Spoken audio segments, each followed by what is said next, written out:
really a city boy, even though that's where my work tends to take us all as artists. So it's fun to go out and do my gigs. I'm here in San Francisco now. I work a lot in San Jose, but then retreat back to my house in Scotts Valley and, sit under the redwoods and kind of recharge. It's really essential for me, that natural aspect to recharge.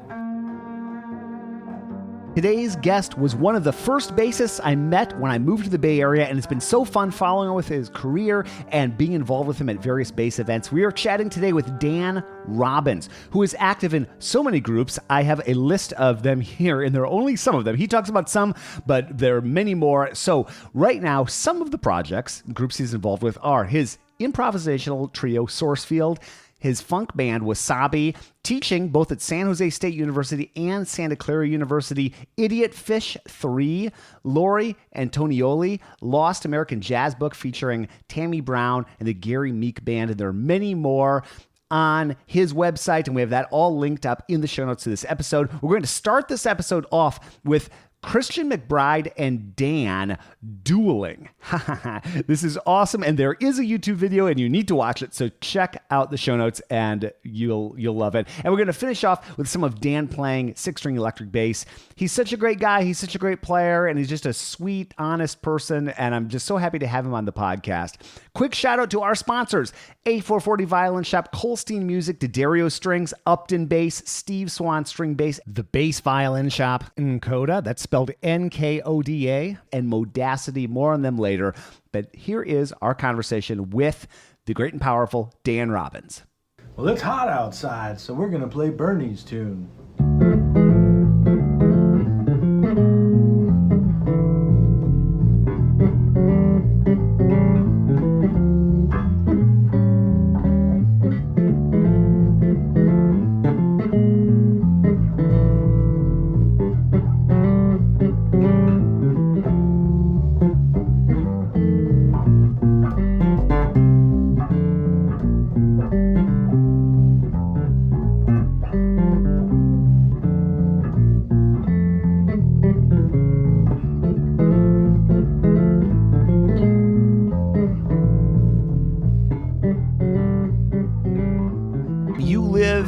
Santa Cruz, or just outside of Santa Cruz? Just outside of Santa Cruz in Scotts Valley. And you do so many different things, and I've always had a good time checking out. Dan will bring his six-string electric and looping and all sorts of kind of just really interesting musical explorations that you do. And thank you. Maybe with someone who does the kind of things you do, the various projects, maybe just talk through your suite of activities. You got the funk band, you got your teaching, your what's on your plate these days? Yeah, so I actually started the instruction of this week on Wednesday. I came in the third day and got to bring in my own funk band called Wasabi.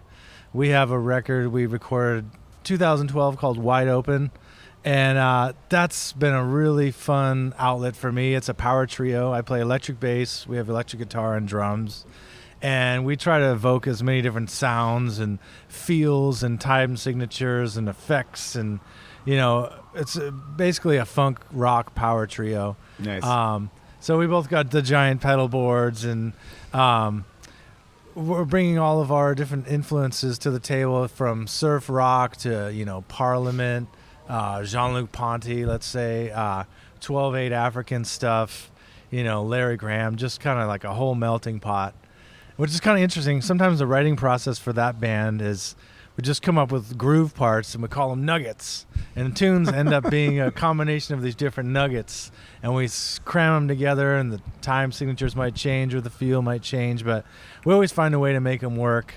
And so that's been a project I've been involved with since about 2003, and we toured Alaska. We played the Monterey Jazz Festival and Kuwamba Jazz Center, and the guys are just great friends of mine. They're both brothers. That's Ron and Alex Work. Ron plays guitar, Alex plays drums, and they've been around literally since the mid-'90s, and then I joined later when their bass player moved away. So that's sort of always happening somewhere off in the back burner. None of us are very good business people, but it's like the greatest band you never heard. Sure. But we do play, usually it'll be East Cliff Brewing Company, maybe about every 6 weeks down there in Santa Cruz. And when people ask us to play, it's funny. Tim Jackson, Monterey Jazz, is like, Dan, does Wasabi want to play Monterey Jazz? We're like, yeah. Like, usually people are hounding you and knocking down the doors to play that festival and getting ignored. But he's been a friend of mine for a long time, and he's a great fan of the music. And, it's cool that he threw some of these opportunities to me, which actually reminds me, Tim Jackson, he also runs the Kuwamba Jazz Center, and he asked us to do that, which we did. But he was also a guy that got me a gig with the former poet laureate of California, Al Young. Al Young is an incredible poet, and he likes to perform with a bass player, poetry and bass. And so he asked Tim Jackson, like, hey, Tim, who I need a bass player. Who should I get? And he said, Dan Robbins. So he called me up, and it turned into this 12-day tour up and down the coast, performing at libraries and schools. And that was really a big growth for me as a soloist, because he would talk about poetry, the beginning of his lecture, and so blah, blah, blah, and so now I present to you Dan Robbins. And I would be the icebreaker of the actual art part of what he was going to say after his intro. So I'd have to stand up there and no amp, pull out my bow and just try to evoke some moods, and would probably turn into a jazz tune. And he would come in and sing and rap some poetry over the top of it. And we had moments of just pure improvisation. He would read whatever verse struck him in the moment, and I would just try to complement that, not necessarily copy the whole thing overtly, but complement that in whatever way that I could. So that was an incredibly creative and fun thing. And we actually recorded a CD. It's called The Sea, the Sky, and You and I, which is also from the lyric of All Blues, that I can't remember who wrote that lyric. But anyway, then we got a bunch of stuff on there. I do a couple bass solos, some of this chord melody stuff that I've been working on, and he does some stuff by his own, but most of it is collective. And there are 3 or 4 just complete improv pieces on there. I'm proud of it. I think the sound is good and the spirit is great. And Al Young's an incredible poet. You should definitely check out Al Young. And he suffered a stroke earlier this year, and he's on the mend from that. But he's I think he's been in Berkeley for a really long time, but he's from Mississippi originally. Cool. So, yeah, that's a small smattering of, some of that Tim Jackson influence. He's been helpful in my career. Actually, there was another time when Christian McBride called him up, and he's like, hey, Tim, I do this thing with my big band where, I want to conduct a few pieces, and I need some bowed sections, and I need another bass player, and then we do this big bass duel at the end. He's like, who should I get? And Tim Jackson said, call Dan Robbins. I was like, man, thank you, Tim. I owe a lot to him for some of the coolest things that I've actually done in my career. So, yeah. Just to elaborate on that, that was at the Herbst Theater in 2012. I believe it was June 18th, because, of course, that date is etched in my mind. I mean, what a genius and giant on the bass, Christian McBride. It was thank God I didn't know about it too much in advance. It was the next week. I would have been sleepless for months or something. And so, yeah, I came up to San Francisco. We did a sound check. Just kind of met. He's the warmest, most sweet guy, so we really hit it off well.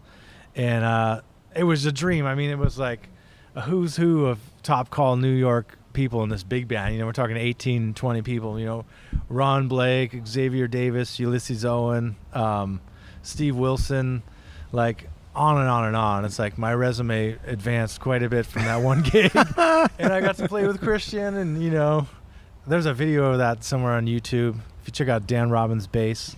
That was a dream come true. And then, other than that, there's another group I'm involved with called the Hristovichev Quartet. That's Hristo, Hristovichev. And we've put out maybe 4 or 5 albums now, and that's been a long-running band with the same personnel. Jaznamdeya Singh on piano. Hristovichev is the guitar player. He's Bulgarian and composer. Mike Shannon on drums. I mostly play upright bass in that band, but we have branched out a little bit. I'll do a few things on electric. And that band has actually toured in China and Japan, and we played the Monterey Jazz Festival. It's done a lot of work. Hristo promotes it well, and he's in the Downbeat poll now, Rising Star guitar and all that. And so I'm indebted to him, too, for just bringing me into this awesome project. And that's super creative, Talk about non-functional harmony. There's like a couple of 2-5-1s here and there, but a lot of it is, chords over a different bass note and just really creative. He calls it, kind of impressionistic. Mm-hmm. And I'm responsible for creating the texture underneath. It's never, with the exception of one song called Old Theme, it's not ever really overtly swinging in 4. It's like sometimes they refer to it as ECM jazz. It's almost like a straight pulse. Yeah. But you can be super creative around these changes, and Christo and Jasnam are incredible soloists, and Mike's an amazing drummer, and we have a ton of fun in that band. Real good friends. And then other than that, I've been teaching privately for many, many years, at my studio at home. And then in 2017, I got the gig with to be the jazz bass instructor at San Jose State. So obviously that was a blessing, and I'm really excited to be there. I go there and teach 3, 4, 5 lessons, and I come out with more energy at the end of it. It's like totally inspiring to be in that environment of just, all these heads going down the halls and all this buzz of activity and learning and, young energy. It's amazing. I love being a part of that. And then about a year later, I started at Santa Clara University as a bass instructor, and that's just a few hours a week. But it's wonderful. There's a great faculty at both of these places, and I'm thrilled to be a part of it. It's got me driving a lot more, so right. Trying to pull that all together. But that's the other thing is where I live in Scotts Valley. I'm blessed to live on like a 4.5 acre piece of property. There's 2 creeks running down, east-west valley, redwoods, oaks. There's goats there and chickens and bees. It's just amazing. So that environment is actually what brought me to Santa Cruz, because I was born in Ohio and then moved to Orange County. And talk about a culture shock. I was in... How old were you? Towards the end of 4th grade. Okay. So whatever that's like, I guess about 10 or so. Yeah. Yeah. So I finished high school there, but I couldn't wait to get back to some trees and some precipitation. And, I got a scholarship to go to Redlands University, and there were some other places I looked at. I didn't want to go too far, but I wanted to go far enough away from my parents so I could run wild a little bit. Right. So like some of the other schools, we looked at Sonoma State, we looked at San Francisco State. And San Francisco, it's right on 19th, whatever. And we're going to look at it. I'm just like, yeah, just keep driving. I don't want to live here. I'm not really a city boy, even though that's where my work tends to take us all as artists. So it's fun to go out and do my gigs. I'm here in San Francisco now. I work a lot in San Jose, but then retreat back to my house in Scotts Valley and, sit under the redwoods and kind of recharge. It's really essential for me, that natural aspect to recharge. Every violin shop has its own unique origin story, and here's A440's Michael Spadero on how the shop got started. My mother-in-law started this business in 1982, and she was a professional cellist. But the story she told me was that Camille, my sister-in-law, is violinist with the LA Phil. Mm-hmm. And when she was maybe in high school, her violin was being repaired in a shop. Mm-hmm. And for some reason, the shop owner had some legal problem where, like, the Cook County Sheriff or someone confiscated all the stuff. Okay. So the only way for my mother-in-law to get her daughter's violin back was to buy all the contents of the shop at a police auction. Okay. Wow. So since she had all these instruments, I think that's what initially made her start a shop. It's a great shop. I've gone there for years, and thank you so much for sponsoring the podcast, Michael. And folks, check them out at a440violinshop.com. This episode is brought to you by the Bass Violin Shop, which opened in 2001 as a small double bass workshop in Greensboro, North Carolina. Today, they're staffed by 3 full-time, highly skilled bass luthiers, and they specialize in double bass sales, rentals, setup, restoration, and repair. For nearly 20 years, they have satisfied thousands of clients by offering quality instruments, knowledgeable service, reliable repairs, and superior restorations at affordable prices. They offer the most popular brands of strings, pickups, rosins, and covers used by professionals around the world. Choose from brands such as Parastro, Acoustic Image, Tomastic, Rubner, Corelli, Colstein, Fishman, and more. Call or visit the shop in Greensboro to pick up the items in your shopping list. For more information and current inventory, visit their website at bassviolinshop.com and be sure to follow them on Facebook and Instagram. Hi, my name is Andres Martin. I'm an Argentinian composer and double bass player living in Tijuana, Mexico. I play in a professional orchestra, also teaching and performing as a soloist in festivals around the world. After trying almost every string set in the market for the last 20 years, I found Kaplan string to be the only ones that can allow me to use all the different colors and techniques I've been working at during my entire career. I use both solo and orchestral sets, and I love the tone, tension, thickness, and the wide range of dynamics and harmonic resonance and timbre I can get with them. For me, they have the perfect balance between thickness and flexibility, making them a true pleasure under my fingers and bow. I'm happy that finally I have a set that makes me happy when I have to play in any situation. When I was recently chatting with Gary and Eric of Upton Bass, I asked them, how did they do what they do? How do they build their presence and be so top of mind among bassists around the world? Here's what they said. My ego doesn't want to say this, right? And Eric's won't like it either. But because of the timing, we couldn't do again what we've done. Yeah. And what they have done is absolutely extraordinary. From their beginnings as an accessories shop online to now making over 120 basses a year. They're coming up, as I record this, on 1,700 basses. They've got an army of satisfied customers who bought multiple basses. They're just really doing great things. They do great work and stand behind their products. Check them out at uptonbass.com. And thank you so much for sponsoring the podcast, guys. It's a nice setting. It's beautiful. It's a beautiful part of the country. It is. Over there. Yeah. So Ohio, growing up in Ohio, and then moving to Orange County, and were your parents musical? Did you come from a musical background? How did music enter your life? Yeah, so my mom always played piano. She taught piano lessons. She was a good musician. I guess I had an aunt or one of these great grandmas or something that was an opera singer, I heard, in Florida. And then I guess my dad's dad used to play air upright bass. He'd go thum, thum, thum, thum, and he'd use his fingers like an upright bass player would pluck a string. And so there was definitely some bass in the blood, I think, going back a couple generations. Mm-hmm. But my dad actually started playing bass about 10, 12 years ago, like after the fact. He was like inspired by me, and he wanted to find something that could help bring us closer, which it totally has. It turns into bass lessons on the phone and talking about bass and bass players and check this out. And sometimes he'll buy some of my old gear that doesn't work for me anymore, but he loves it. Bigger amps. He plays a lot of rock and roll and classic rock, which I also love. But a lot of my gigs are a little bit smaller. I need a more modular setup, a couple different speakers instead of one big one.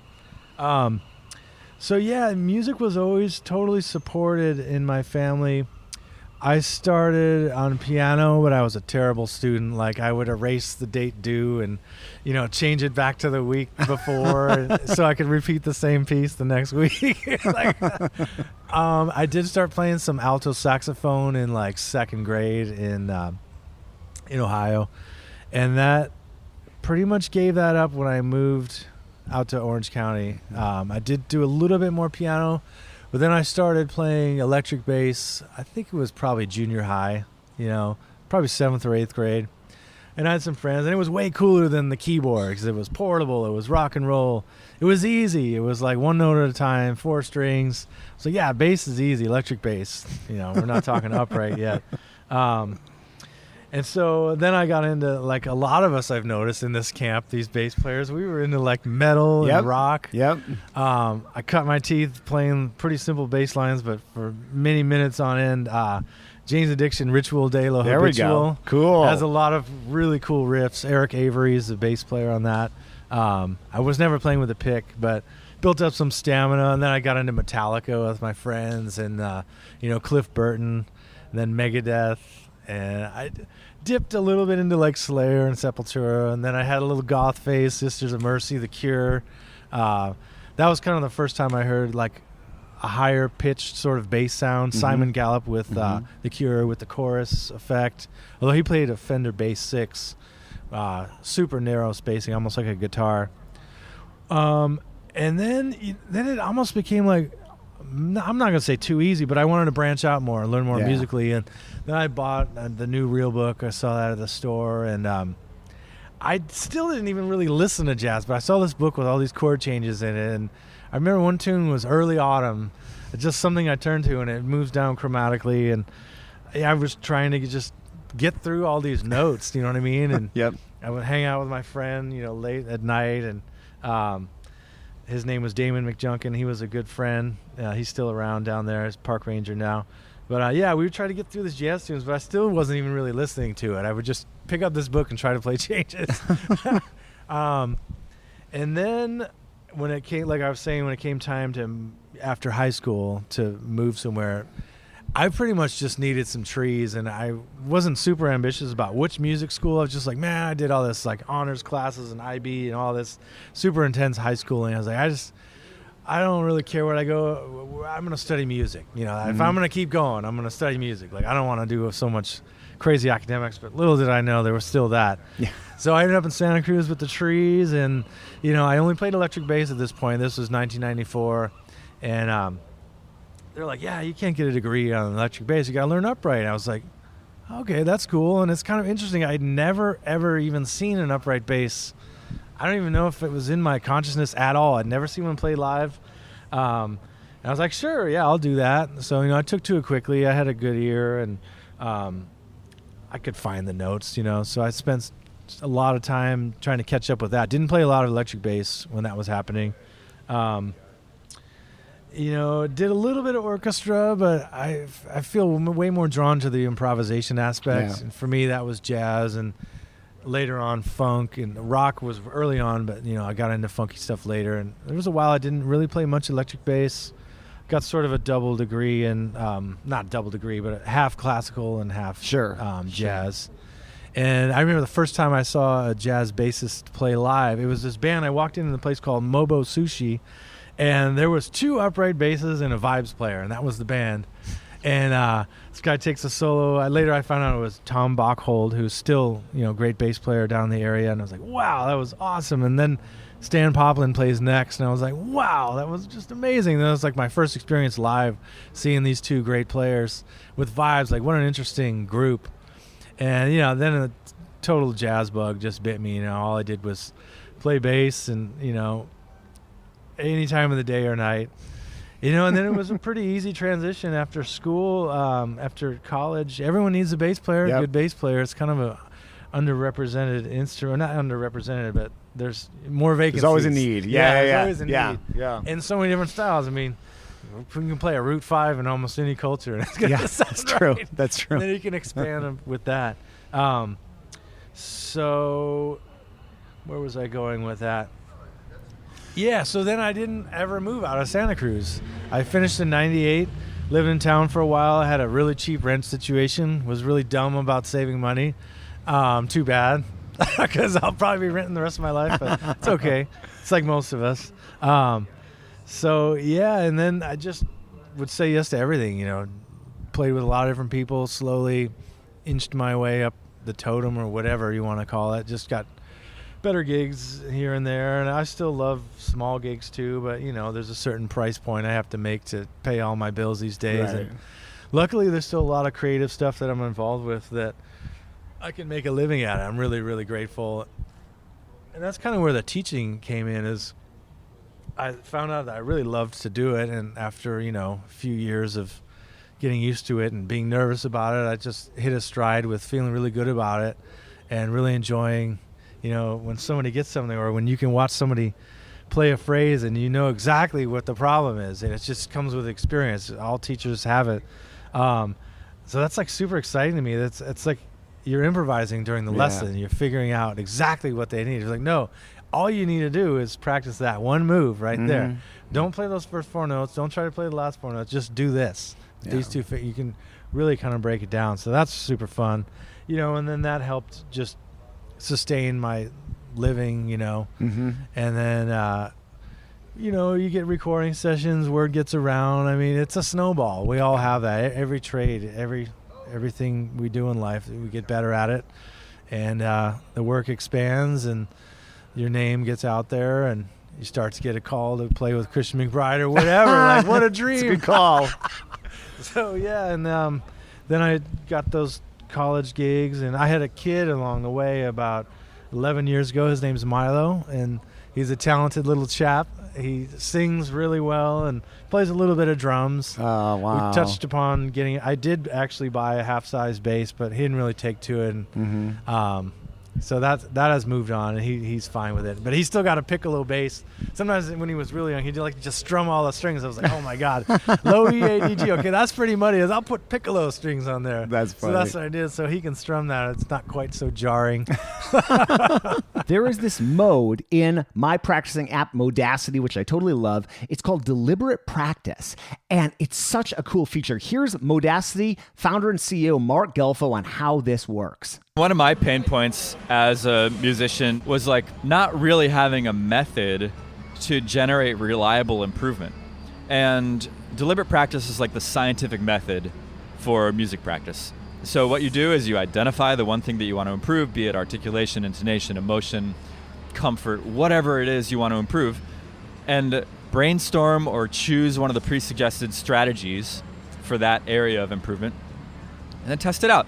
Record yourself trying that strategy, listen back, and press yes, it worked, or no, it didn't work to create that improvement. It's such a clean way of tracking your progress. I do it every day, and it has done wonders for my bass playing and just my overall enthusiasm for music. You got to check it out. Modacity.co is the site, and if you go to our site, you can click through it and get a special offer for lifetime access for this app. Thank you so much for sponsoring the podcast, Modacity. This episode is brought to you by Encoda. By the way, that's spelled Nkoda. This app is like Netflix or Spotify for sheet music, and they are working with over 100 of the major publishers like Boozy & Hawkes, Baronwriter, and more to provide sheet music on your device. I have an iPad Pro, but this also works on Android, and I have so many pieces from Encoda loaded up on it. I have all the Beethoven symphonies and their scores. I'm circling things. I'm flipping between the score and the part to show students. I totally love this app, and people like Sir Simon Rattle are singing its praises. It really is the next thing for musicians. It's a subscription service, and you can download Encoda from your app store today for a free trial. That's Nkoda. And thanks for sponsoring the podcast. This episode is brought to you by Steve Swan String Bass. And you know, there's a lot that goes into being a bass player beyond that initial purchase of a bass. We need bass bows, we need bass covers, we need stands, we need new strings, pickups, wheels, quivers, upgraded gear like tuning machines, end pins, repair parts, all of that. And when someone's looking for some new bass gear or to upgrade something on their bass, I send them to Steve's shop. He's located just south of San Francisco in the Bay Area, and he is the largest dealer in basses between Los Angeles and Canada. That is a big distance, folks. Learn more at steveswanstringbass.com. And thank you so much, Steve, for sponsoring the podcast. Yeah, it's really interesting with the teaching. It is like improv, isn't it? It is. You don't know how it's going to go, and you just kind of roll with it and figure out that. And yeah, and you're a great teacher. I've seen you teach a bunch here at the camp over the years and explaining concepts, and whether it's demoing. In fact, you've been on this podcast before because we filmed and put out on the audio the session with Joe Zahn and Michael. Oh, right. And you were talking through the tone clinic. Yeah. And yes, and I love hearing you explain all sorts of things, but I also love you have such a great way of demonstrating like how you use the gear to create what you do. Oh, and cool. I love what you I'm always I'm such a novice in the realm of gear. I'm such like a classical music bass player mostly, but what did you bring this week? What do you take with you? What pedals and bass, and just talk through like what you use to do what you do. Yeah. So one thing that I found, as I was saying, you start with a bass, 4 strings, one at a time. I eventually gravitated towards 6-string. I went straight to a 6-string. So that for me is a really great expression because I can play a lot more harmony. Who doesn't love harmony that loves music? And then it took years. I used to joke that took 20 years and 20 grand to find the spec that I like in a bass, which is a very narrow neck 6-string bass. Not as narrow as a Fender Bass 6 is almost like a guitar. This is a little bit wider. So it's a Gerald Veasley model, and I put some Nordstrand pickups in there, a Nordstrand preamp. I didn't like what it came with so much. When I just go home and I just want to play some music, I pick up that bass because it's way less work than the upright. And maybe I just did an upright gig. My hands are beat, you know? Yeah. So I picked that thing. I can play some harmony on it, you know, and especially with Wasabi, I have a pretty elaborate pedal board, you know, and there's a looper on there at the very end of the chain, but everything else is in between. You know, it starts with a compressor, tends to even out the response of the effects and bring them more into line with in a band mix. Yeah. A little bit less, you know, too loud, too soft. You know, it just kind of tames out a little bit. It's subtle. If I can hear it working, I don't like it. I just like pretty much a limiter mostly. You know, I'll use the MXR bass envelope filter. It's the closest thing I've found to a Mutron 3, which is what Bootsy Collins uses, you know, in Parliament and some of the Funkadelic. So that's a great pedal. There's a fuzz I never use. The chorus, I love the MXR Bass Chorus Deluxe, beautiful analog circuit, just to give that beautiful modulation when you're playing solos or doing melodies. That's one thing with the Wasabi group is I have a lot of bass parts that are kind of like two parts happening, like a melody over a bass line, or there might be tapping, and it just helps bring that out. And let's see, what else is on there? The bass synth pedal, what is it? The Deep Impact, which is kind of a legendary synth bass pedal, and that's got all these really deep Herbie Hancock 70s sort of keyboard bass sounds. Oh, cool. Yeah. So that's a super fun one. You got to have a boost pedal because when you need to get over that band, I got one of those on there. What am I forgetting? Oh, the phaser. You got to have a phaser. What are the funkiest pedals you can get? And then the effect combinations are amazing, like also an octave pedal. So like obviously an octave is going to fatten up your bass line. You can bring it up an octave when you're playing it and then just get this huge thick sound. But then you add a phaser on top of that and it's just like it's an amazingly compelling sound. And then maybe you'll throw the envelope filter with one or both of those, you know. And so the combinations are fun. And I'll use it more in the solos in the band, but there are written in parts of the song that use those.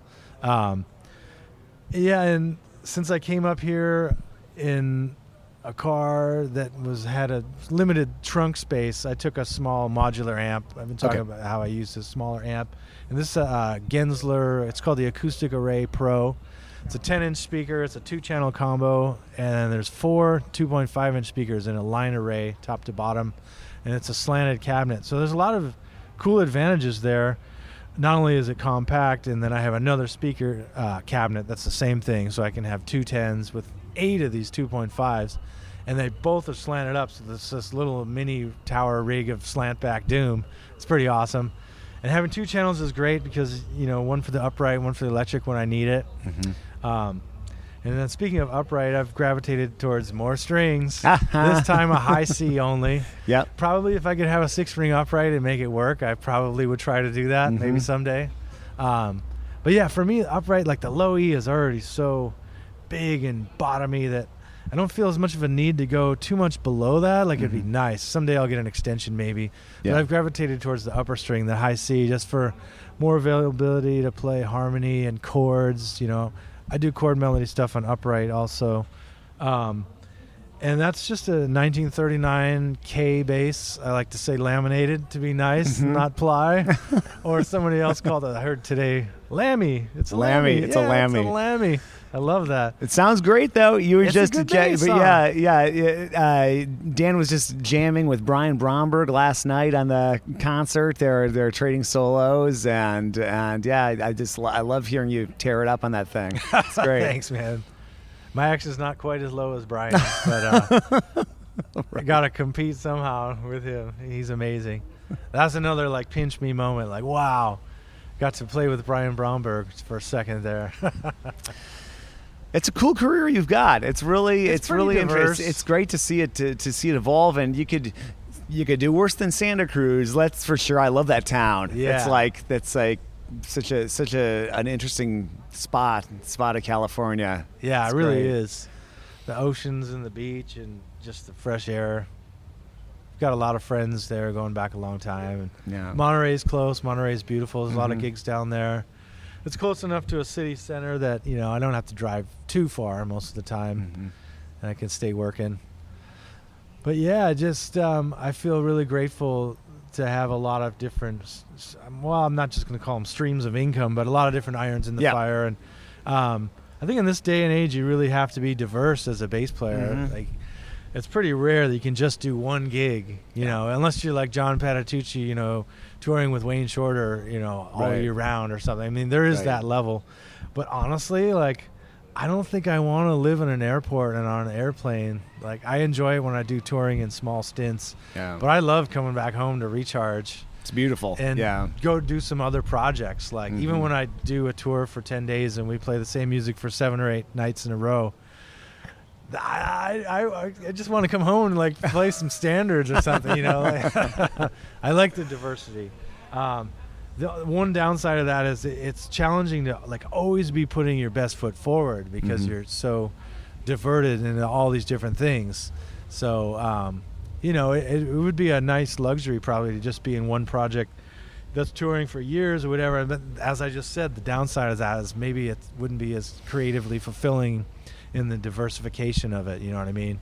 Yeah. So that's a little bit of a struggle. Sometimes you go and do a gig and it's a one-off and you're like, dang, I wish I'd practiced more, and you don't feel like you played your best. And then I know that feeling. Yeah. I think we all do. Just bass being so diverse and so many styles, man, it's a ball that just bounce around, and the teaching's great. Just mixing it all up. Well, I love what you do, man. It's great to see you. It's great to see you every. We got to make it even more often. I know. And, usually wrap these things up. Dan and I have to both go play a concert in a few minutes, so we should probably wrap up. But and you've given some great perspective already and advice. But I like to end with something along the lines of, what advice would you give 18-year-old Dan? Do you go back and chat with him? Any thoughts? Save some money and buy a house. When you were paying $450 a month rent in a house that's now worth like $2 million. Yeah. Like, I probably, if I'd saved some money, could have talked to the owner and tried to buy that. I should have told 18-year-old Jason that too. Yeah, I know, right? That part of it's pretty brutal, but hopefully you can find a decent rental situation with some good people and thrive there regardless. Yeah. And actually, I love where I live. I was like, I don't really crave to own a house that anything I'd be in the market for now would be tiny and dilapidated. Yeah. But instead, I live in, like, paradise. You got to come down. We'll make it happen. Can't wait. It's amazing. It's a great spot. Yeah. Now I can see it. The bees and the streams. And awesome. Thanks, man. Yeah, thank you. Appreciate it. Absolutely.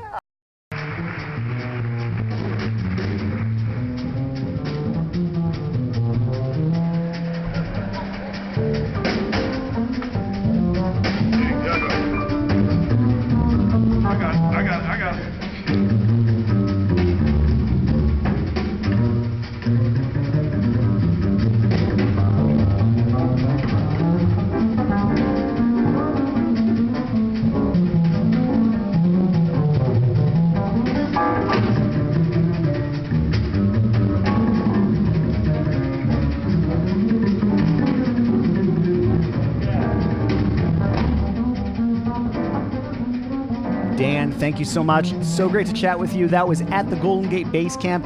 Dan and I were sitting outside, a little breeze in the air here in San Francisco in summer. And I just love, that's a conversation I would have wanted to have anyway, but it's so fun to be able to chat with people and then put it out in the world like we do here every week. And we do it because you listen. So thank you for listening. I really appreciate it. I know Dan appreciates it, and all the other guests do as well. And if you want to get in touch, feedback at Contrabass Conversations will put you in touch with me. Whether it's a guest suggestion or a topic or just to say hi, I'd love to hear from you. Contrabass Conversations is produced by Michael Cooper, Steve Hinchy, Trevor Jones, and Mitch Mooring. And Mitch is making award-winning and beautiful basses, and he's a great guy to boot. In the Dallas area in downtown Kilgore, Texas. Look him up at mitchmooring.com. And thank you to Krista Copper for being our archivalist, our cataloger of all the things we talk about here on the podcast. I'm your host, Jason Heath, and we will see you again soon for more life at the low end of the spectrum.